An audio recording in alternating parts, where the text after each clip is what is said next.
Alright, so we are back on. Corey here. Right now it is 1:40 p.m., Thursday the 28th of 2017. And you know what's so funny? I was recording a video and I already read about 20 minutes of the chapter. Then I realized that I'm completely on the wrong page and I'm completely on the wrong chapter.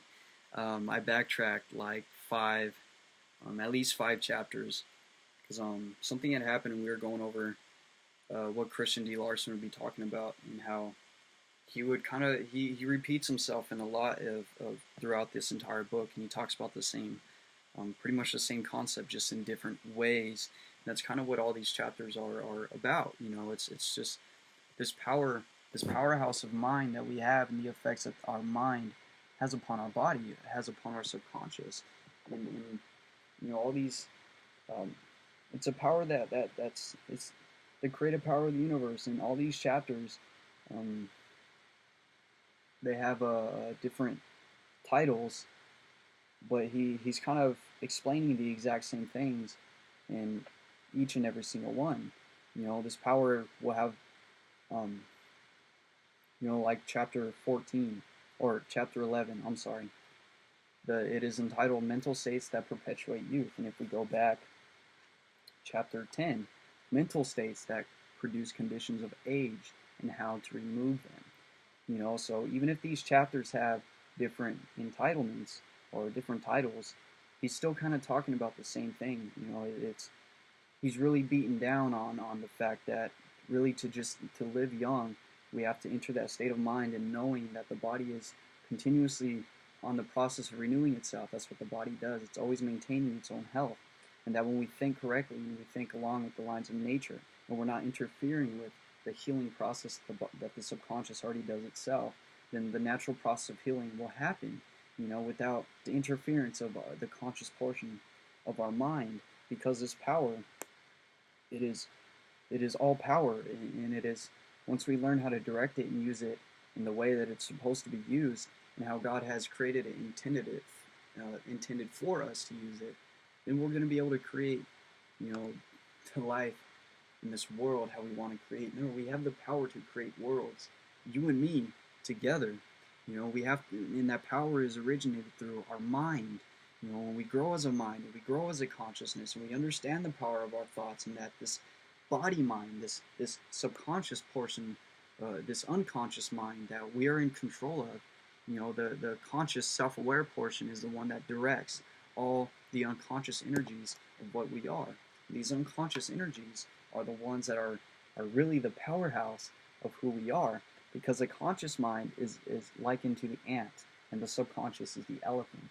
The subconscious, or the conscious mind, can only direct, impress other conscious minds, to think and you know, to practice logical thinking and things. And what the subconscious does not think at all by itself. It just accepts everything that is given to it by the conscious, and it just works to maintain perfect health and equilibrium within the body, so that this thing can continue to learn and to grow, because this is the melding of two worlds, the material world and the spiritual world.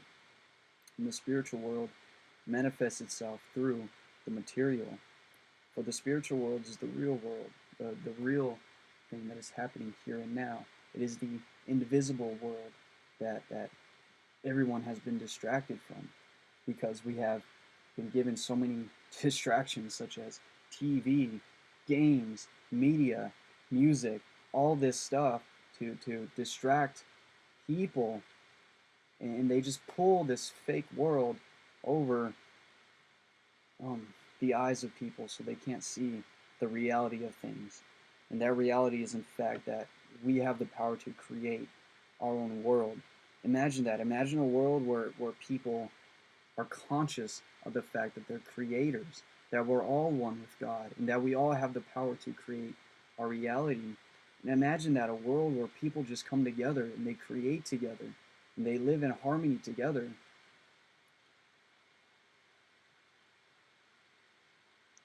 So with that being said, let's go ahead and continue on with the chapter we should have been on in the first place. So chapter 11, Mental States That Perpetuate Youth. To perpetuate the youth of the personality, the states of the mind must be in harmony with the law of perpetual renewal. And in order that all mental states may be in harmony with this law, all thinking must aim to produce renewal. To form only those states that will perpetuate youth, the mind must focus its entire attention upon the fundamental renewing process in nature, and all thinking must be made a renewing process as well as a developing process. Hold on.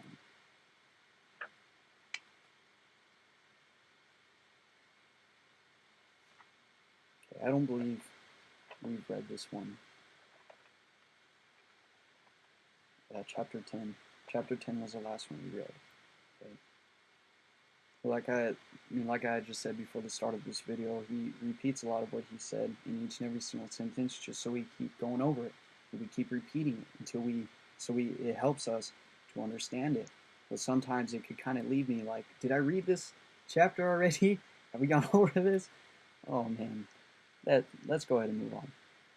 To promote this purpose, the first essential is to train the mind to feel young, because the body will express the same age that it is felt in the mind. Man is as he thinks in his heart, but it is only what he feels that he thinks in his heart. Therefore, if he mentally feels that he is growing older and older, he will steadily change to look older and older. But so long as he continues to feel young, he will positively continue to look young. It even says that in the Bible, that as a man thinketh in his heart, as a man thinks with his feelings, with his emotions, so is he. For thought, and mental images, and pictures have no life without emotions. The average person firmly believes that he is growing old, and this belief is so deeply impressed upon his mind that he mentally feels himself growing old. Every thought he thinks is therefore an age-producing thought, but it is not in harmony with the living laws of nature. Man does not feel himself growing old because nature is making him old. Nature is not making him old. This feeling is his own creation, and it is thoroughly abnormal, contrary to every law in life. The average person, having artificially produced in himself a feeling that he is growing old, will cause his personality to look older and older every year, regardless of the fact that the perpetual renewal process in nature gives him a new body every year. To eliminate this artificial feeling of age, the mind must be trained to feel young, and only those states of mental feeling must be permitted to have a natural tendency to perpetuate youth. To train the mind to feel young, the picture of youth should be constantly impressed upon the mind. And what have we learned about forming those mental pictures? Okay, that is the most direct way of impressing the subconscious. It is the most direct way of letting the subconscious know exactly what it is that you want. And the more crystal clear we have that mental picture within our mind, the more will be our ability to impress the subconscious with clarity. The analogy that Charles F. Hannell uses in the Master Key system is like that with the camera and the camera lens. You know, if we try to take a picture of something, but the lens is out of focus, we're only gonna bring back, and we're only gonna get a hazy, unclear state and unclear picture back out of that picture that we took. But when that lens of the camera is focused and refined and is clear, then when you take that picture, then it comes out into a crystal clear fashion. It's the exact same thing when we're working to impress the subconscious.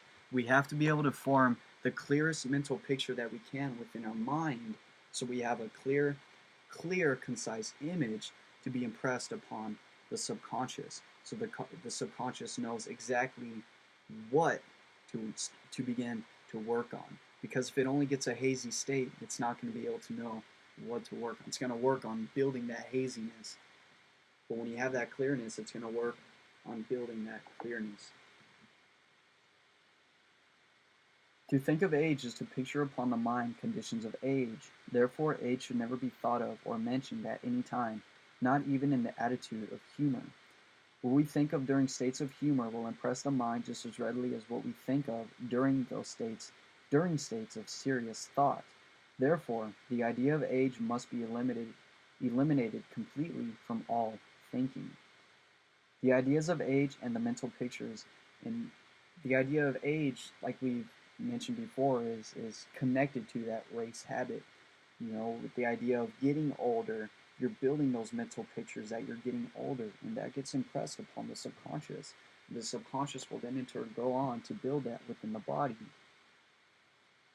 When you think of yourself as being young, and know that you are thinking the truth.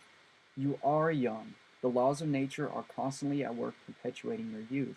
Therefore, to think the truth about yourself, you must think that you are young, and think so with a thought that is positive, clear, and strong.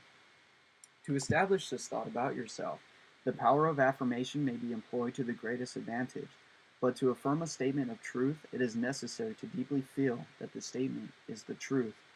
To begin the day with the statement, quote, "I am young because my entire being is perpetually renewed," end quote, is to place the strong, clear thought of the morning in perfect harmony with the natural process of perpetual renewal. And every state of the mind that is formed during the day will be a youth-producing state. It is well, however, to frequently repeat this statement during the day, though these repetitions should never have the slightest trace of the mechanical. When you affirm in thought, "I am young," make that affirmation so clear, so positive, and so strong that you can feel the vibrations of youth and vigor thrill every atom in your being. And try to feel these vibrations so deeply that their actions will penetrate into the very depths of the subconscious. To train the mind to think the truth about the renewing process that is ever keeping the body young, it is highly important to affirm the statement, quote, "My entire being is ever young and new, because nature permits no cell to remain in the body more than a few months, when it builds a new one in its place," end quote. To this may be added, quote, "Nature gives me a new body every year. My mind is new every morning, and my life comes forth from the Creator of life every moment as fresh and as new as the flowers of the springtime," end quote. These statements are statements of truth, and should be affirmed constantly in the whole-souled conviction that they are statements of truth. To inwardly feel that these statements are true is to purify the mind from all false beliefs and from all ideas of age, because you're putting your mind into the subjection to the reality of things. You're putting your thought process in harmony with natural law, and that law is that we aren't old, that we are youthful, that we are young, and that we are always young, and that is only in our mind that we create old age conditions because of our thinking habits of thinking that we are getting old. To be moderately emotional is necessary in order to give deep feeling to thought, but this emotional feeling must not become excited, aroused, or overwrought. It must be kept in perfect poise. Now remember how we were talking about earlier that the emotion is directly influenced through by the subconscious mind. That it is like the emotional mind. The subconscious is the emotional mind in a way, because through the emotions you feel your emotions in here. You don't feel emotions in here, and this emotional feeling must not become too excited, because remember through the master key system how we talked about the emotions are like the sunlight. Let's say we take a sunlight in a magnifying glass, but the conscious mind is the magnifying glass, while the subconscious is the sunlight. The subconscious is always radiating energy. It is the point of contact, or it is the point in your body where most of the energy in your body is being released. And the conscious mind being likened to the magnifying glass. When we focus our thoughts on something, we focus just as if we take that magnifying glass and we focus the rays of the sun on a specific point, that focus of light burns something. You could literally catch a piece of paper on fire by focusing the rays of the light through a magnifying glass. And it's the exact same thing with our conscious mind. When we focus our mind and we create a laser beam of focus, and our mind is just like a laser, just like that light. You create a laser, a light beam. You're creating a mind beam, he can say, just a beam of thought. And this beam, when it's just continuous, and it's just breaking through. Let's see if we have this rock, this dream rock. You got to take this dream rock, you got to take your dreams and what you want to do, and you just have to keep putting energy into it until you break through that dream rock, until you firmly establish a strong focus, a focal point. So all the energies and the emotional energies that are coming and radiating out of your subconscious is not just being thrown around everywhere. It's calm, it's poised, it's within yourself, so that we have control over this sun center within our body, and that we will have the power to direct as much emotion, as much force into our thoughts as we want to.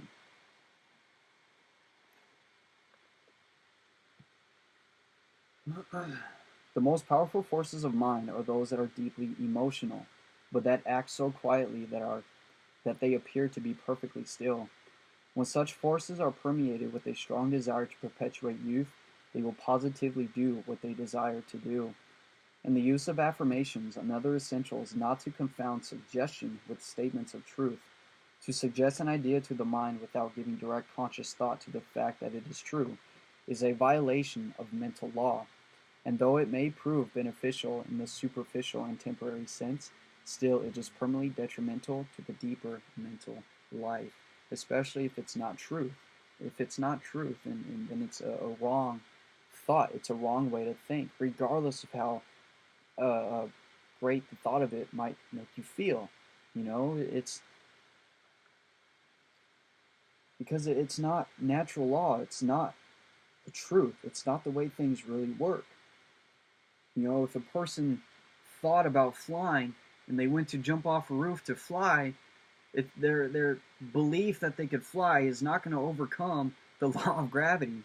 They don't have wings to overcome that. Our mind isn't just built to make us fly. We need actual wings to physically do that in the physical world. The mind is in the metaphysical world, not the physical world. The belief that we are going to jump off the roof and fly, gravity is going to pull you down, regardless of how beautiful that belief might be of us being able to fly. The reality is that unless we have wings to overcome gravity, then we're not going to be able to fly. When any idea is suggested to the mind, consciousness should be deeply impressed with the fact that this idea is true. If there is doubt as to its being the truth, it should not be suggested to the mind until the fact that it is the truth is fully realized.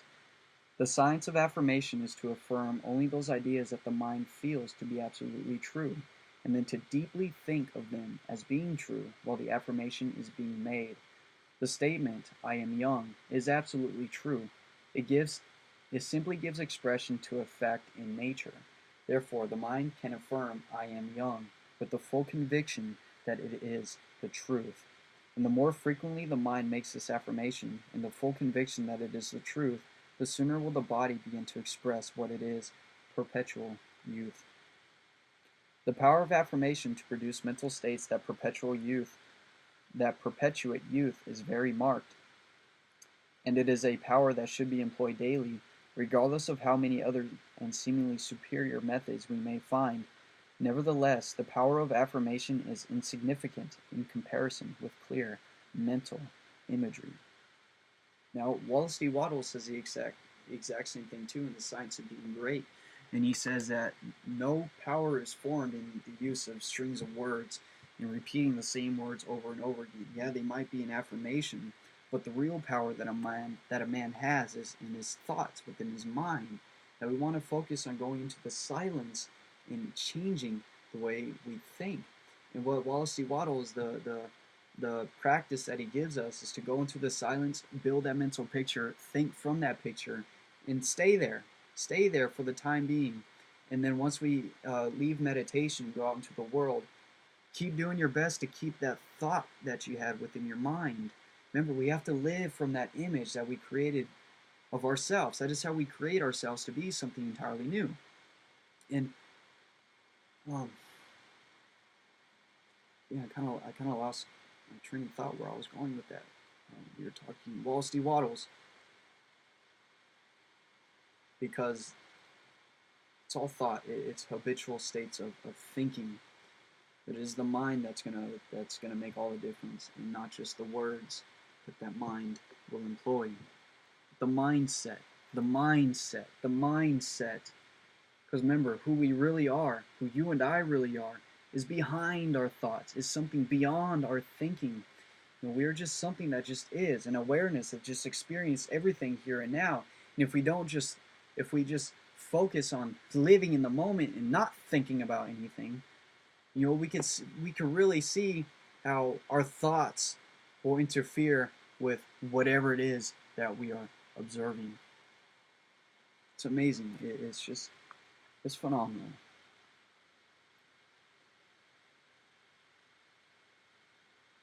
To constantly image in mind those qualities that are distinctly the qualities of youth is to permanently establish those mental states that perpetuate youth. And when those states are established, every action that may proceed from the mind will have youth-producing power. When every mental state is formed in the image and likeness of the state of youth, the mind will actually live in a state of youth. And so long as the mind lives in such a state, the personality can never grow old.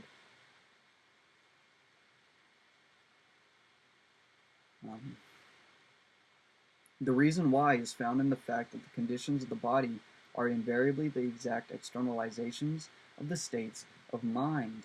Let me repeat that. The reason why is found in the fact that the conditions of the body are invariably the exact externalizations of the states of the mind. To establish the mind in a state of mental youth, the most perfect state of youth that the imagination can picture should be constantly held before the mental vision.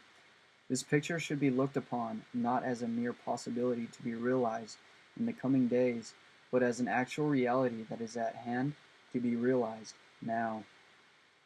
To constantly picture the entire body as being in the life and vigor of youth will aid in producing in the mind a clear picture of absolute personal youth. But in forming this picture of personal youth, no thought whatever must be given to those conditions in the body that express age. If such there should be. To eliminate age, the mind must completely forget age and give its whole attention to the creation of those conditions that are absolutely in a state of youth. The imaging faculty can picture the adverse just as easily as it pictures the true, the beautiful and the ideal, and as everything that is pictured in mind will be more or less expressed in the body. No thought whatever should be given to that which is not desired. The power of the imagination should be used exclusively in taking the mind through many mansions of the world beautiful. But in the world beautiful, old age is inconceivable. There can be no age in the ideal world. Therefore, there can be no thought of age in an ideal state of mind. When the imagining faculty is properly employed, it will cause the mind to see only the perpetual youth of the personality, because youth is real, old age is artificial, abnormal, and wrong. And when the mind sees only youth in the being of man, it will create only those states of mind that perpetuate youth. The mind can think only of that which it can mentally see, and the person of man is as the mind thinks. Therefore, so long as the mind continues to see only those states of being that are young, the personality will continue to stay young. Now, this sentence, or this meaning when he says, and the person of man is as the mind thinks, because the mind is the real man, and as the man thinks, it is expressing itself through the physical portion of himself, the man portion, the human. you can say. To give the qualities of youth to every state of mind is the object in view, and to promote this object the mind should daily affirm the truth about the being of man, the truth that the being of man always is young through and through, and should daily give shape to those affirmations in the form of mental pictures of youth. When the mind begins to realize the permanent reality of youth, the fact that old age conditions are unnatural become perfectly clear. To refuse to mold life after the likeness of the unnatural will then become second nature, and every creative force in this system will proceed to imitate the process of perpetual renewal. In consequence, every action of mind or body will tend to perpetuate youth. The forces of the human system should imitate the fundamental forces of nature, and nature gives perpetual youth to all things at all times. And that's amazing that he says that the forces of the human system should imitate the fundamental forces of nature. Charles F. Hannell explains that the universal mind, the subconscious mind being the medium between the mind of the universe and the individual personal consciousness. And how amazing that when we think about it and how true that might be, because the forces of the human system should imitate the fundamental forces of nature. The subconscious has to be an exact replica of the infinite mind. It should imitate the fundamental forces of nature. And nature gives perpetual youth to all things at all times. The forces of the human system, however, invariably follow the leading ideas of the mind. And the leading ideas are always those ideas that are pictured upon mind with the greatest clearness, positiveness, and strength. It is therefore evident that if the forces of the human system are to imitate the forces of nature and perpetuate the youth of the system, the imaging faculty must constantly hold before mind the perfect picture of youth, eternal youth. To try to perpetuate the youth of the personality as long as the imaging faculty pictures in mind the idea of age is useless, and the imaging faculty will continue to picture the idea of age so long as man continues to believe in the reality of age. To train the mind to give the spirit of youth to every single idea or thought that is formed is therefore absolutely necessary. To train the mind in this respect, consciousness should enter so completely into the life of the renewing process that this process can be actually felt in the system. This feeling should become an established phase of consciousness, and will, if given the most permanent or the most prominent recognition possible at all times. When man can actually feel that his entire system is being constantly renewed, all old age beliefs and all old age conditions must disappear, absolutely. Even though his system be full of age, artificial age, because there is no natural age. His body will in the year's time change into the full vigor and appearance of youth, after he has begun to feel the process of perpetual renewal. The personality may have lived for 80 years and may look as old as race thought believes such a personality should look. Nevertheless, when the mind that animates the personality begins to feel the process of renewal and begins to live in the mental state of youth, the personality will begin to look young and feel young, and in less than a year will have the vigor and the appearance of no one in the prime life. Now, do you remember exactly why this process would happen? That no matter what, even if a person has lived 60, 70, 80 years and experiencing 80 years in their life of being on this planet, and the fact that this experience automatically makes them think that they're getting older because just the fact that they're quote-unquote have the idea of getting older. But when this octogenarian brings his mind into subjection to the reality of things, that his body is no more than a year old, and that the only time that exists is here and now, and then he brings his thoughts and his feelings in subjection to the reality of things, he will then raise his vibrations of his own consciousness and move into a higher plane of consciousness and enter into a new door of thinking. And this new way of thinking will then in turn change not only every single atom in his own system, but it will also change and express itself to become an external reality, a form into the external world. And why not? Nature gives man a new body every year. This new body is young. Then why should not this body look young and feel young? Now that is the end of chapter 11 of How to Stay Young by Christian D.Larson. And this one was entitled Mental States That Perpetuate Youth. So with that being said, I had received a phone call. I'm going to make a call. Make a phone call. And I will see you when I see you. But first, I'm going to need to sign back into my computer so I could actually stop this video. I'll see you.